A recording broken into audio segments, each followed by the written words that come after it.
it started. Let's get it started in here.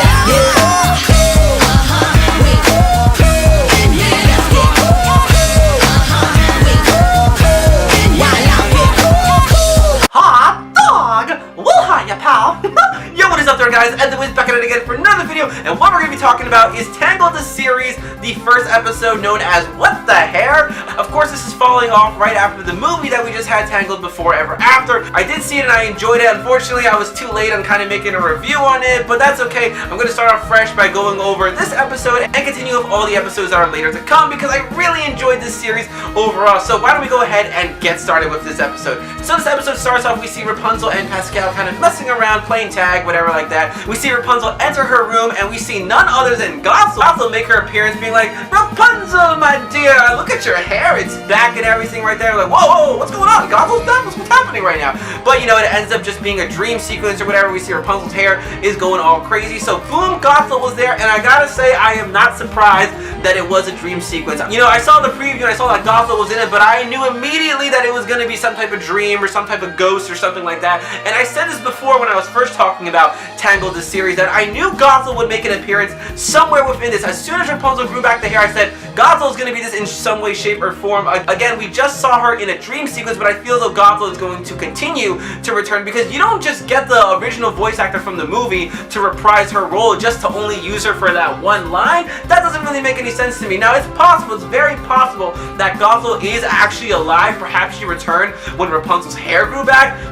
Could be a bit of a stretch, honestly. I feel as though Gothel is going to be more like a ghost constantly haunting Rapunzel, reminding her of all the days that she spent locked up in that tower. So in my opinion, I honestly don't think this is the last time we're going to see of Gothel. I think she's definitely going to be appearing more throughout this series as it continues. So from there, we go and see Rapunzel's parents are eating dinner. The dad's kind of flustered or whatever, and the mom's like, hey, listen, you might want to talk to your daughter. It's been a week and all that stuff. I mean, you really need to chat things up because as we know, the father basically confined Rapunzel within the city. She can't go out there, which kind of brings up the debate or whatever. Is the father right or wrong for making this decision? It can be seen both ways with the father and what he did. One, it's kind of wrong because he's basically doing what Gothel did or whatever, constraining Rapunzel within this one place where she can't leave and all that stuff. But on the other hand, you know, if I had a daughter that was missing for 18 years and suddenly came back, and now the reason why she was taken in the first place has returned, I wouldn't really want her to leave that place either. So, you know, I can see both sides of the coin right over here. But let me know in the comment section, do you think he's right or wrong for making the decision that he did? So then we go back to Rapunzel's room. We see Cassandra talking to Rapunzel. Rapunzel's telling her about her nightmare and everything. And Cassandra's like, listen, okay, I understand that, but listen, you can't tell Eugene anything like that because as far as everyone knows, you know, the hair just kind of grew back. But if they find out that I took you out of the palace, they are gonna, oh boy, she's gonna get it or whatever. And Eugene comes in and is like, listen, you guys still aren't keeping secrets from me, are you? But Rapunzel being Rapunzel, she doesn't want anything bad to happen to Cassandra, so she's kind of lying to Eugene. But that's where the problem comes in. Cassandra's really causing an issue between Eugene and Rapunzel. She's definitely kind of affecting their relationship because, again, Rapunzel doesn't want to keep secrets from Eugene, but Cassandra doesn't really trust him. And I can understand why Cassandra doesn't really trust Eugene. You know, Cassandra's like the daughter of one of the guards or whatever, and Eugene's, aka Flynn Rider, used to be a thief and all that stuff. Plus, we see through a sequence of events that Eugene isn't really that good at keeping secrets. So I can kind of understand why Cassandra really doesn't trust Eugene over there. And Eugene kind of being offended or whatever, he ends up going to the Smiley Duckling. Oh my god, I forgot the place of what it's called. Whatever. He goes over there, he's chatting it up. He's like, listen, can someone please tell me your secret? Or why doesn't anyone want to open up to me? We see Big Nose, he starts reading off a poem that he made to like this girl that he likes, and then everyone's kind of all pissed at Flynn Rider because they don't want to hear all that girly stuff. But then we see Cassandra talking to Rapunzel, basically saying like, listen, I think I know a guy who can help us kind of fix this problem, but you can't tell Eugene and all this stuff. So they go off to find this person named Varian. Eugene sees them walking by the Smiling Duckling place or whatever and decides to follow them. Rapunzel and Cassandra go inside there and we see Varian right over here, all armor. They're stuck in some type of goo thing, but it turns out Varian is just a kid or whatever. It's just some kind of jelly thing that he made with alchemy. And I love how he kept mentioning alchemy. Kind of reminded me of another certain kid I know who's all about alchemy and that equivalent exchange.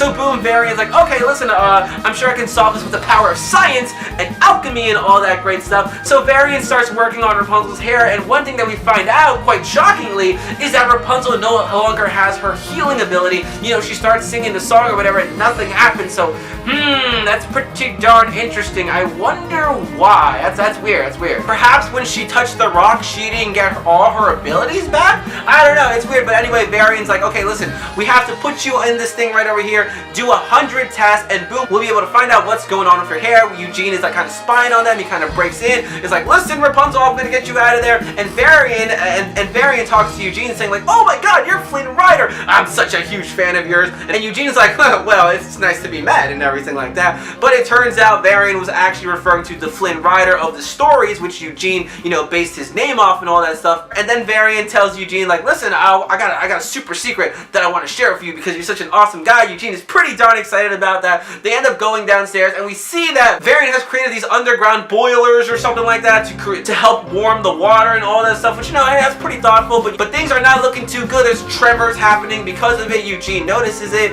and, you know, he goes back to Rapunzel and everything, and he tries to warn them, but if he tells them, he's kind of revealing a secret. He's trying to prove that he can keep a secret, but ultimately, he ends up telling them. So we have Cassandra going after Varian to kind of stop him from, like, you know, end up killing himself because he's trying to stop all the boilers from blowing up or whatever like that. And then Eugene is, you know, trying to save Rapunzel. Ultimately, the building kind of falls on itself, but boom, Eugene and Rapunzel are actually safe because Rapunzel's hair had some type of magic going on with it. So boom, as we can clearly see, the magic is still there somewhere. It's not completely gone, but ultimately the downside to this was that the whole test thing or whatever that had the results was crushed by the building. So, you know, they don't have the answers that they went there to look for. But I still find it pretty funny because, you know, all the answers were written down on a piece of paper. So even though it was crushed by a bunch of boulders, the paper technically still should have been intact. So I don't know why they decided to not even bother going through the rubble looking for it.